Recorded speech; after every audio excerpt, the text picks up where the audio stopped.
muchas gracias por estar con nosotros en un episodio más de 24 minutos en la historia. Gracias por acompañarnos en este viaje, porque la historia siempre es un lugar fascinante, siempre tiene cosas que enseñarnos, pero siempre se disfruta más al lado de los amigos. Por eso me da mucho gusto saludarte, Fer. ¿Cómo estás, Fer? Muy bien. ¿Qué bueno. tal están ustedes? Muy bien. Ana, ¿cómo estás? Muy bien, Carlos, ¿cómo estás? Bien, también muchas Qué gracias, bueno. Álvaro. Muy bien, muy contento. Qué bueno, pues estamos listos para iniciar un recorrido más por la historia y vamos a empezar platicando de algo que a mí me gusta mucho, pero que entiendo que ya soy como de los pocos, ¿no? Estoy hablando de ópera. A mí me gusta mucho la ópera, no toda, porque también hay cierto que hay óperas que dices, ay Dios mío, no, especialmente no me gusta, y aquí va a saltar los conocedores de ópera, porque no me gusta la ópera alemana. Y la escuela alemana de ópera, bueno, es Sí, tiene una gran tradición. ¿no? Pero a mí no, pues yo soy más latino, ¿cómo le vamos a decir? ¿Por qué quiero hablar hoy de ópera? Porque un día como hoy, un 29 de noviembre, pero de 1797, nace Donizetti, Gaetano Donizetti, este hombre que compuso casi 70 óperas, 75 óperas de hecho aquí, y fue uno de los grandes compositores, de los más prolijos compositores. Escribió Elixir de Amor, ¿no? Tiene unas partes muy bonitas. Unas áreas Una hermosas. furtiva lágrima, es otra de sus óperas que también tiene una parte muy interesante. Ana Bolena, Lucía de Lammermoor, La hija del regimiento, La favorita, Don Pasquale, que también es Muchas de esas obras se han presentado aquí en el Palacio de las Bellas Artes. Sí, han sido y han tenido una temporada interesante y han sido exitosas. Y el problema de la ópera, además de que yo la veo fuera de tiempo, es exhibir las calidades artísticas y la voz de los participantes, que luego se ven bastante ridículos en sus trajes. Eso es tal vez lo que no lleva. Bueno, pero fíjate, Fer, que ahora hay toda una corriente nueva en la ópera, ajá, de presentarla con una nueva propuesta escénica, ajá, muchas de ellas actualizadas en su contexto. No me las imagino, no, pero hay que verlas. Sí, claro. Luego no puedo opinar de algo que no conozco, pero por ejemplo, platicábamos antes, Álvaro, fuera de cámara, platicábamos sobre la ópera rock, que eso fue lo que nos tocó a nosotros vivir, y vimos Tommy, que fue una maravilla. Ahora has visto Superestrella. Ahora ¿no? La están poniendo por quinta o sexta vez con un elenco extraordinario mexicano. Entonces es interesante, creo que hemos visto de todo en un escenario, y lo que es interesante es las áreas de ópera, no se las pierdan, porque si les parece aburrido 2 horas y media, tal vez disfruten mucho ver un área que hay cosas extraordinarias, o sea, y las pueden encontrar en YouTube fácilmente, y pueden encontrar a las grandes cantantes, las divas de la ópera, que es una maravilla. Ahora fíjate que ahora hay incluso ahora ya de hace unos 10 años, por ejemplo en Bellas Artes, aquí en la Ciudad de México, se presentan óperas subtituladas. Oh. O sea, en la puesta en escena de repente hay una pantalla arriba y van apareciendo los diálogos en español, lo cual te acerca mucho, porque de un momento que dices, bueno, ¿y estos por qué gritan tanto? Exacto, ¿por qué gritan tanto? Ahora, hay algo también que es famosísimo, el amor de ópera. Se ven 2 segundos, se enamoran como unos locos y se suicidan. Eso, es que lamentablemente eso son el 90% de las óperas. Es que es muy interesante. En la ópera tiene que haber muertos, tiene que ser una tragedia. Sí, las óperas, no todas las óperas son tragedias, si no, no son óperas.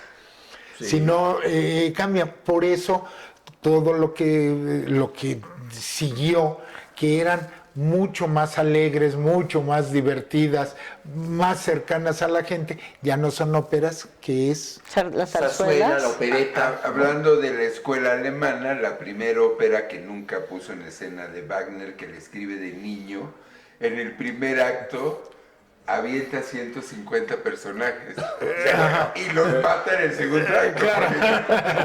Ahora, fíjate lo que dices es muy importante, Álvaro, porque las óperas eran espectáculos para el élite. Siguen Sí. siéndolo, por supuesto, pero a ver, montar una ópera, olvídate Wagner, que hasta mandó a construir su propio teatro Teatro. para sus óperas. ¿No? Pero se lo construyó, el que hizo como el castillo de... Loco. El castillo, hizo un castillo, en él se basa Disneylandia, hizo su castillo similar al de él, y Es de le Babilonia, paga Sajonia, Wagner, nomás no me acuerdo le cómo paga se llama. Wagner, ahorita nos acordaremos, le paga a Wagner y en determinado momento el rey... qué mal no acordarme, él se sienta a la inauguración y él es el único. Ese era, imagínate si era de privilegiados, ¿no? Claro. El rey y una orquesta. Y completa. fíjate, es muy famoso, por ejemplo, que Wagner, que escribía óperas de horas y horas y horas, Y aparte de temas monumentales. de temas así mitológicos, épicos, ¿no? así. Es muy famoso que él mandaba poner en el escenario un par de espejos. Haga de cuenta usted unos espejos retrovisores para ver la reacción del público. Y cuando veía que empezaban a cabecear, le hacía una señal al de los platillos, al de las percusiones, y aunque no viniera en la partitura, le decía, órale, despiértamelos. ¡Pum! Un platillazo y todo el mundo pegaba de salto. Pero ese es un extremo. Hay óperas preciosas. Yo no quisiera espantarlos. Hay óperas que vale la pena ver, óperas maravillosas, óperas muy contemporáneas, ¿no? Madame Butterfly, por ejemplo, es una gran ópera que está ambientada en la posguerra y trata de un oficial americano que engaña a una japonesa y le hace creer que se va a casar con ella, pero en realidad él tiene una familia en América y cuando regresa esta mujer tuvo un hijo. Es una de las grandes Ya óperas. les contó toda la historia. Pinkerton se llama, ¿sí? Sí, señor. Y es más, a muchos de los que representan a Pinkerton en el primer acto salen con un tipo de galones y en el tercer acto, cuando regresan, ya vienen que han subido de grado, hasta en eso los cuidaban. Pero es un poco, o sea, hoy en día con un WhatsApp se acaba todo, pero entonces, bueno, sigamos viendo la ópera y disfrutándola. Bueno, sigamos también en la historia, porque fíjate que hay algo que vale la pena reflexionar, querida Ana, que es el tema de, a ver, tú que estás en el mundo de la ciencia, ¿cómo hacen los científicos para ponerse de acuerdo en las medidas? ¿O todos usan las mismas medidas?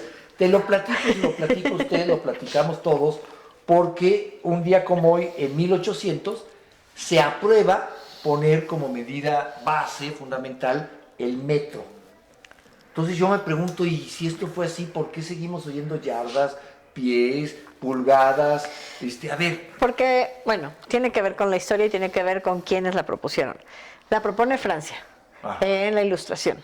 Francia e Inglaterra en la Ilustración siempre estaban peleando, es como Estados Unidos y Rusia, o sea, había para una ver rivalidad una ahí. rivalidad absoluta. Entonces, todo lo que propusieran los franceses estaba mal visto, todo lo que propusieran los ingleses estaba pésimamente mal visto.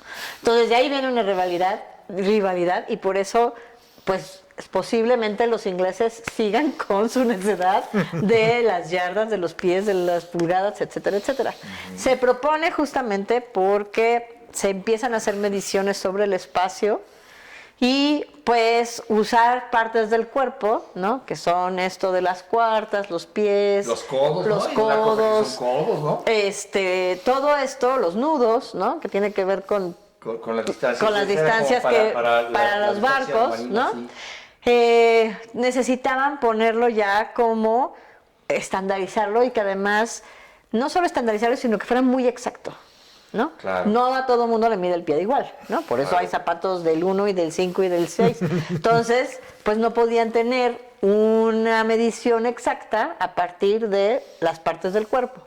Y entonces deciden proponer el sistema métrico. Métrico decimal. ¿No? Ok.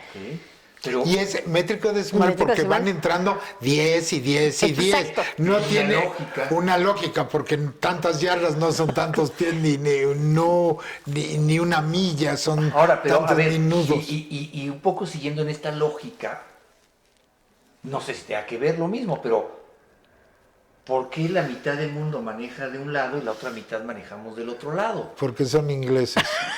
Y se les da la gana. Oye, ¿a ti nunca te ha pasado que tuvieras un juego de herramientas e intentaras aflojar algo y no entra? Y entonces pasa un mecánico y te dice, es que no es milimétrico. ¿Ah? Y entonces hay otra cosa totalmente diferente. Hay una escala especial de medida de la 916 media. ¿Por qué no son milimétricas? Milimétricas. No, van y cambian y es la misma historia. Sigue habiendo automóviles que no tienen, que se fabrican y las piezas son en una escala inglesa.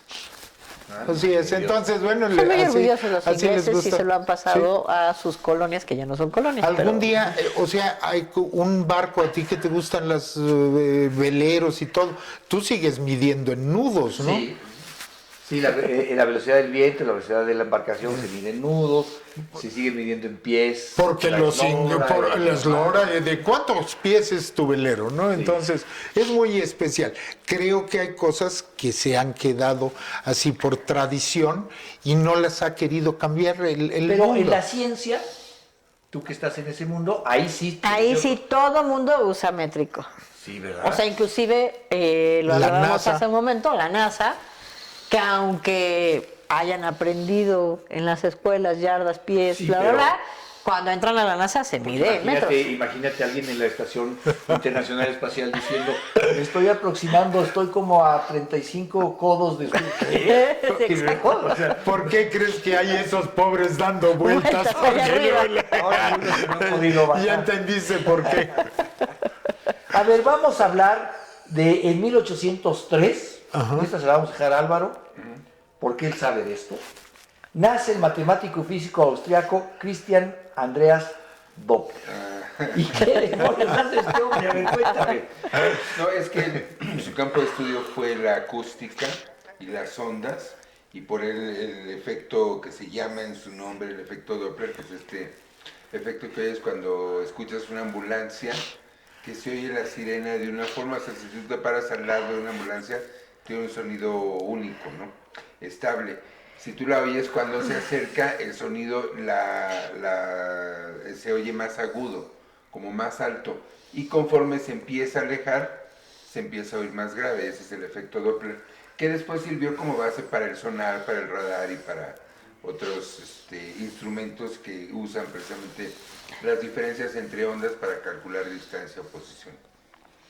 O sea, tú al oír una ambulancia, hay una máquina que pueda saber a qué distancia esté por el sonido. Bueno, eso es el sonar, ¿no? Tú lo oyes. O sea, cuando tú escuchas una ambulancia que se acerca, el sonido se va modificando, no se oye exactamente igual.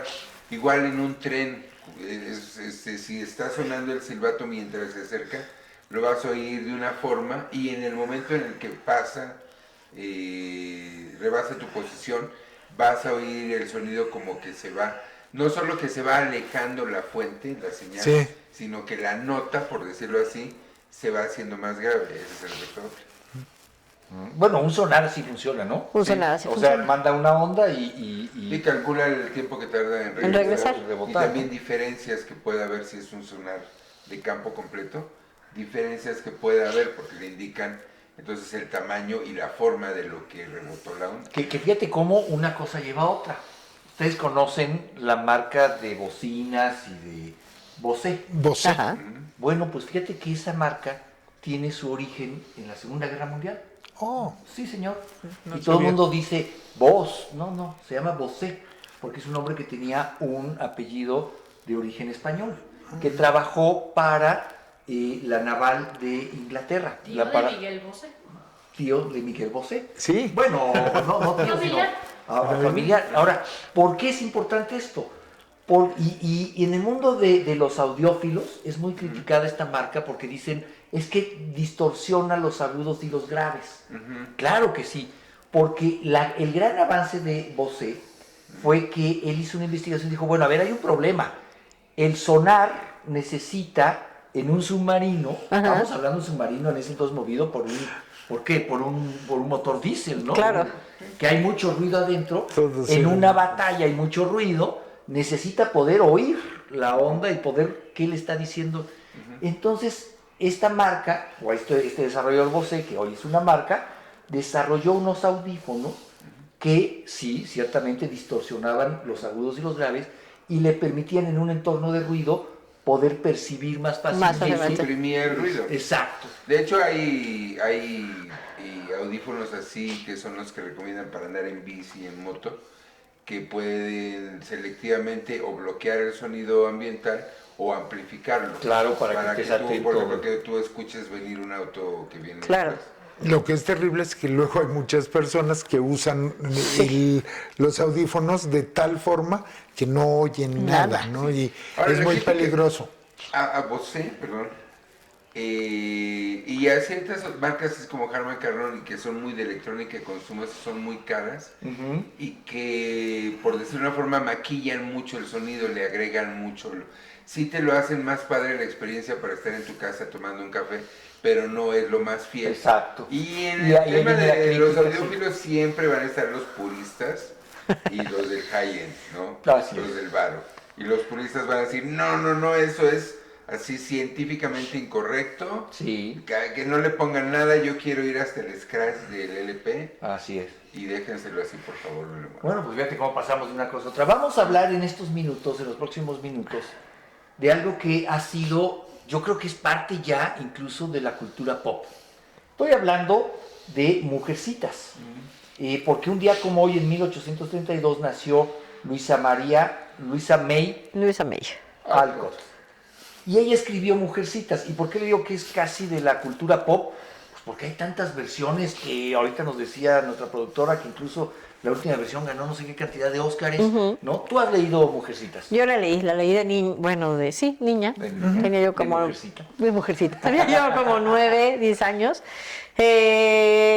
Creo que es una novela que a esa edad te parece como fascinante. Sí, ¿te Son los gustó? primeros, es como el primer enamoramiento, ¿no? Lo que vas Ajá. sintiendo cuando conoces a el chico que te gusta. Pero también está esta relación entre puras hermanas, ¿no?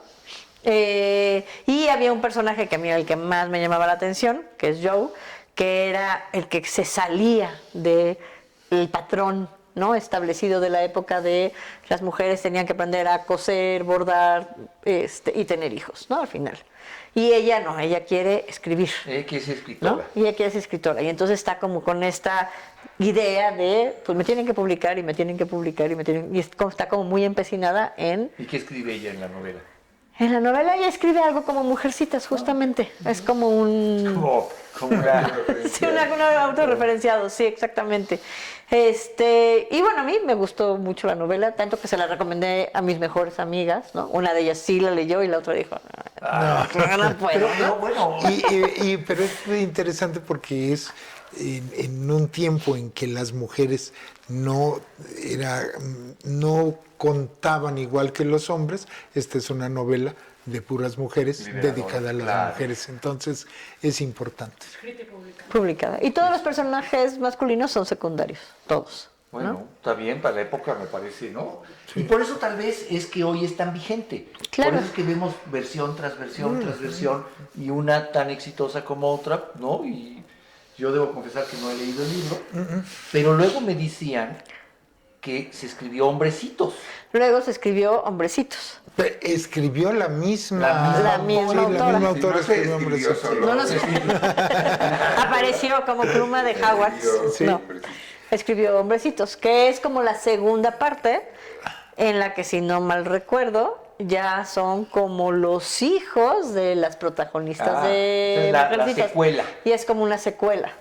Bueno, ¿no? para que se queje de Harry Potter, que tiene ¿cuántos tiene Harry Potter? 6, 7, 7. Bueno, pues aquí por lo menos está Hombrecitas. Mujercitos y Hombrecitas, Hombrecitos. hombrecitas y mujercitos. No, Carlos. Bueno, no sé, tal vez eso es lo políticamente Bueno, correcto. correcto. Y hay hoy. algo como interesante, esta escritora fue enfermera en la guerra de secesión en Estados Unidos y le da tuberculosis y le recetan un medicamento que lleva mercurio y pues como todos sabemos el mercurio o se curaban o se morían. o se curaban o se morían. Se curó de tomar mercurio. Ay, no sé, ¿Por qué había medicamentos con No sé, mercurio? pero todavía, digo, yo de niña recuerdo a mi dentista regalándome Claro. gotitas de mercurio y estar ahí feliz jugando. Y cuando se rompía un termómetro inmediatamente los Claro. quitábamos el mercurio. Hoy ni los termómetros No, bueno. tienen mercurio porque son altamente tóxicos. Tóxico. Sí, sí, Bueno, sí. pues, ¿para qué? Y bueno, finalmente murió envenenada a los pocos meses, ¿no? Pero también que fue una mujer muy avanzada en su época, no solo para la novela, sino... Era una mujer que estaba muy comprometida con que las mujeres tuvieran derechos y con el voto, Mira, ¿no? qué importante. Entonces sí, era pues una mujer, pues sí, avanzada a su época. Mira, bueno, pues ahí está, mujercitas, hombrecitos, y quién sabe si haya otra por ahí, pero seguramente hay otra secuela más. Vamos a hacer una pausa, regresamos y seguimos platicando juntos de historia.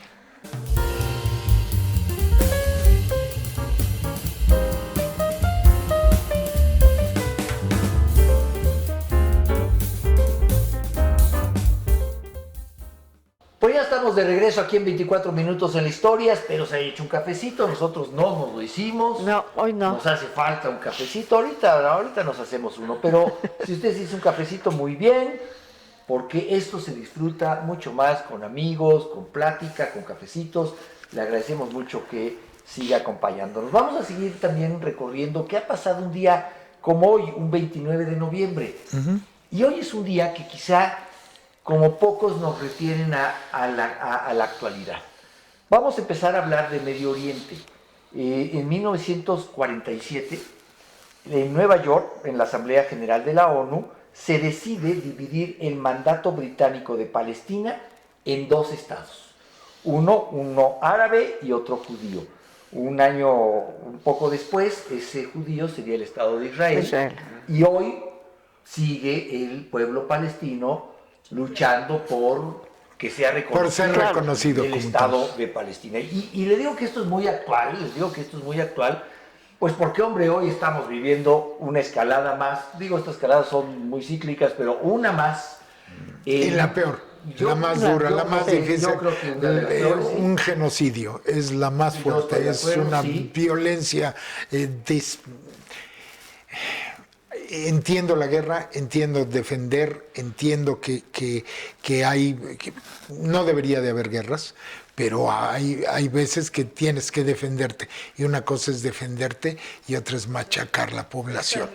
Exterminar. Esto es una guerra de exterminio y eso no lo deberían de permitir. Porque además, por definición, perdón, Álvaro, por definición una guerra en su contexto clásico es un ejército contra otro ejército. Contra otro ejército. En este momento en Medio Oriente estamos viviendo un ejército contra la población civil de Palestina, de Líbano, ¿no? Exactamente. Sí, yo creo que es lo que ha cambiado porque, básicamente tú y yo nacimos a la sombra de la Guerra de los 6 días en 1967. Sí, claro.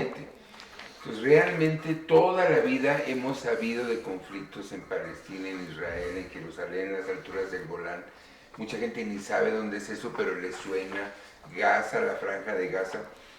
Lo que ha cambiado es que hoy, y yo creo que eso lo atribuyo mucho a las redes, porque los medios siempre han sido muy pro-Israel. Claro. No solo porque Claro. muchos de ellos sí tengan un fuerte componente de capital y de contenido y de talento judío, no es por verlo así de una forma antisemita, pero es un hecho.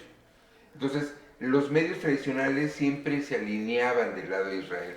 Los árabes siempre fueron los malos, eran como los indios en las películas de vaqueros. Sí. Nomás estaban ahí para morirse, como las de Chuck Norris, ¿no? Dio muchas y ahora ya se está entendiendo el lado humano de la tragedia, se está viendo que sí, la manipulación del tema. Claro. Y de hecho yo veo mucho paralelismo entre el gobierno de Israel actualmente y el argentino en la guerra de las Malvinas.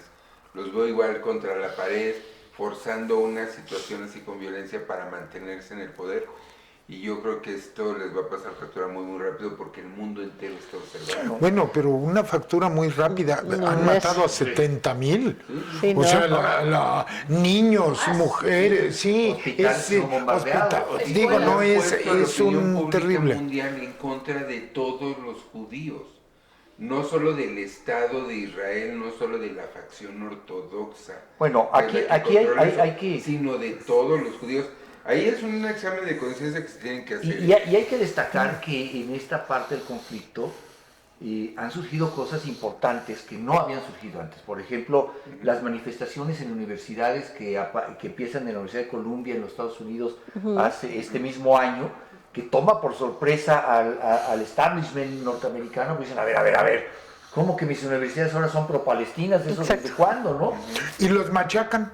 Y entonces otra vez los vuelven a machacar. Pero luego rectifica la universidad y prohíbe los intercambios Bueno. académicos con Israel. Ok. Ahora hay una Igual que en prohibición. Guayú. Ahora hay una prohibición, ¿no? Pero bueno, a final de cuentas, lo que hoy tenemos es producto de una Segunda Guerra Mundial, otra vez con un final, como son estas guerras, siempre un poco El que no asociado. ató bien todos los cabos. Claro, Un día lo platicábamos, ¿no? En el Tratado de Versalles y demás, cuando no se dejan cabos sueltos, siempre habrá problemas, ¿no?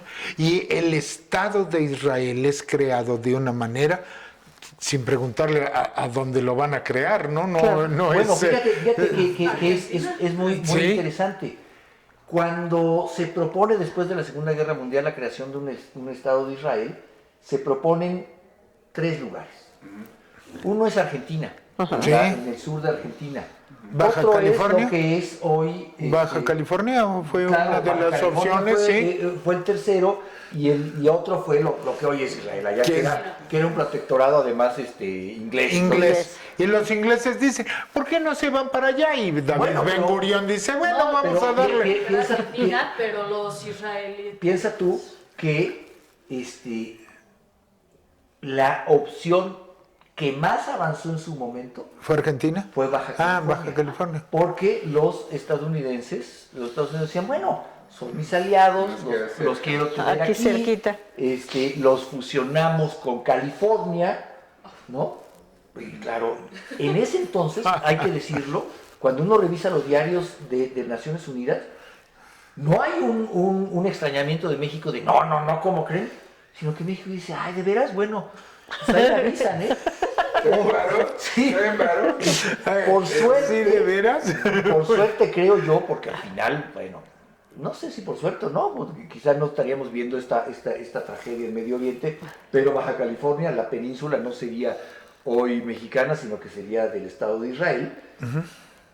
Al final salió Inglaterra con que, oigan, por cierto, esto que sale ahí en sus textos sagrados de que allá ustedes son el pueblo elegido, es mío, si a él si les sirve se los presto. Bueno, un día como hoy también, para seguirle en el tema, pero en el 2012, Ajá. en Nueva York, otra vez en la Asamblea General de Naciones Unidas, fíjate, para que veamos, 1947, en Naciones Unidas se decide dividir el mandato británico en 2 estados, uno palestino o uno árabe, que es Palestina, Que no se reconoce. que no se reconoce, Muy bien. y otro judío, que es el Estado de Israel.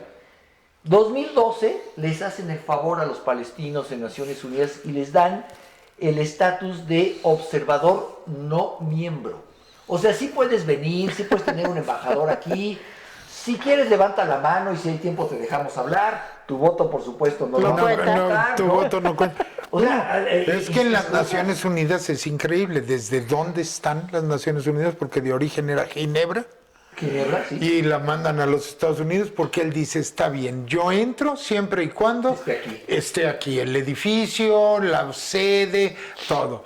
Y yo tengo un voto además que vale más que el de todos. Sí, bueno. Hombre, que Los es un- 5 o sea, votos las- del Consejo de Seguridad, que es, el mundo podrá decir lo que sea, si China, Rusia, Francia, Inglaterra y Estados Unidos dicen no, Es no. el mundo podrá decir misa si se le da la gana, eso no se va a llevar a cabo, ¿no? Sí, son nosotros 4 y tú, María, vamos a decidir de todo de ahora en adelante. Somos las 5 ya. ¿Qué necesitamos? Bueno, vamos a hablar un poco de música para terminar con Muy algo bien. más positivo. Háblanos de George Harrison, George Harrison, porque en el 2001, un día como hoy, muere. fallecimiento, o sea, Sí. por eso digo, Ah, ok. pues sí, tristemente hoy, hace 23 años ya, fallece de cáncer George Harrison. Medio sorpresivamente, no era un secreto, pero tampoco era algo sabido por todo el mundo. Y pues sí fue muy triste la muerte de George Harrison.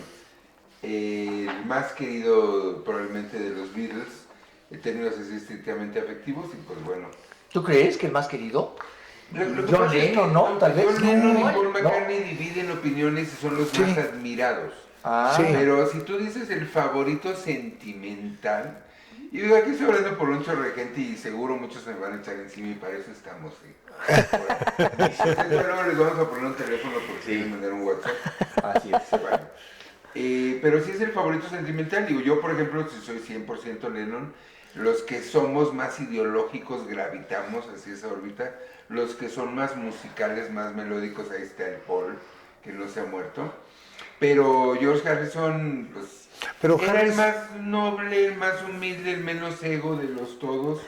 Y pues no sé, hay muchas cosas de su historia y de la historia de ellos, como se contó después, que lo han hecho un favorito sentimental, ¿no?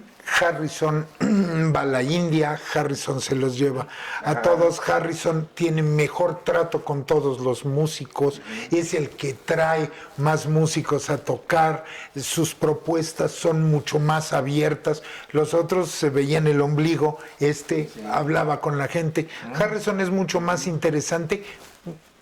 Bueno, por eso los 4 hicieron lo que hicieron, ¿no? Cada uno Claro, se tenía complementaban. una No, y es más personalidad músico de maravillosa. músicos, por eso comentábamos ayer o antier en uno de los programas que antier en el All Things Must Pass, su primer álbum, un doble, el solista saliéndose de los Beatles, está Eric Clapton, está Paul Bourman, está Billy Preston, o sea, Billy Preston. musicazos, porque él tenía mucho más, pues don de gentes con los músicos al final del día. Billy Preston, él lo incorpora, ¿no? Sí, sí. Él es el que lo lleva. Bueno, pues hasta aquí hemos llegado en este recorrido por la historia. Muchas gracias, Ana, querida.